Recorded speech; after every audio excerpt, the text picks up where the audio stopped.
Ibirori byo gusozera ihimbazwa ry'isabukuru y'imyaka 25 ibanki BGF imaze itanguye gukora byabereye kuri stade Kigutu ya commune Kayokwe mu ntara ya Mwaro kuri no 24 ndamukiza uyu mwaka turimo 2021.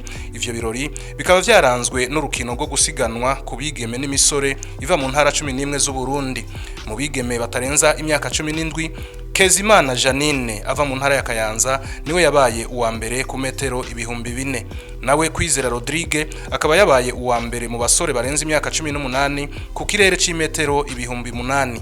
Ciza Atanaze umuhanuzi mwishikira wa buramatari w'intara ya Mwaro ari nawe yaserukiye buramatari muri ivyo birori akaba yarashimiye cyane BGF kubona yatoye guhimbariza isabukuru yayo mu ntara ya Mwaro. Izina rya buramatari w'intara ya Mwaro nagomba banze ndabakengurukire ko mwahisemo intara ya Mwaro kugira ngo muze kwihimbarizamo isabukuru y'imyaka 25 banki BGF imaze ikora.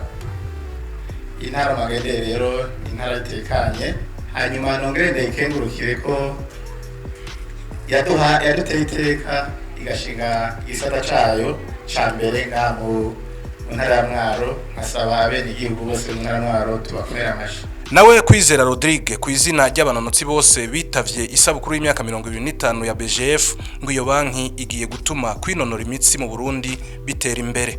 Twe BGF turayikengurukira cyane ukungene yitaho abatlete, tukaba tuyisaba yuko yokwama idushigikira ku banonotsi b'u Burundi.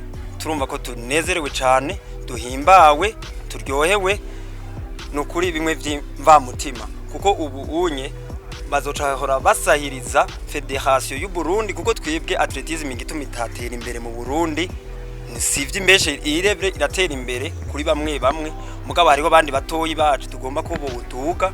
Ubu unye tukaba tkuronka ingene BGF igiyemo, tukaba tubona yuko mu minsi mu Burundi natwe bazotera imbere abanonotsi bacu. Gahungu Fabien icegera c'urongoye ishira hamwe ry'urukino rwo kwinonora imitsi atletisme mu Burundi akaba ahiwe yashimiye BGF kuko mu nkino zose yashimye kwifatanya n'urukino rwo kwinonora imitsi. Angiye gushimira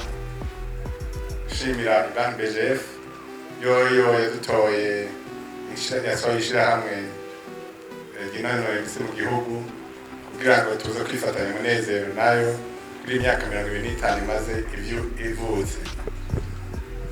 Yaritoye mu mashirahamwe yose yo muri gihugu, yatora Federation d'Athlétisme du Burundi.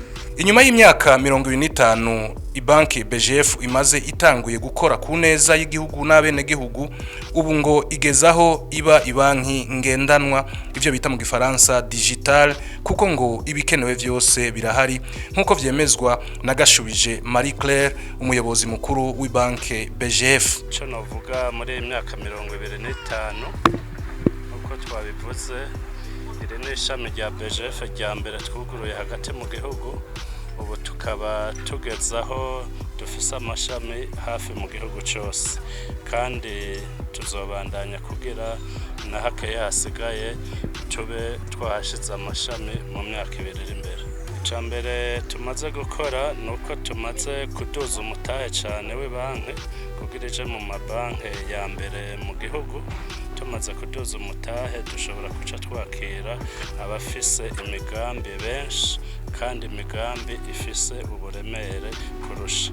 Ikindi nuko BGF irekejana n'ibihe, ubu dukeneye ko vuba bwango BGF iba ari banke digitale, novuga ibanke dukoresha intoki n'amatelefone tugashika mu gihugu cyose, tugashikira n'abene gihugu bose. Mu myaka 25 iheze ibanke BGF itanguye gukora, iruhande y'icicaro gikuru ikabigeze ku mashami 15 akwiragiye mu gihugu cyose cy'u Burundi.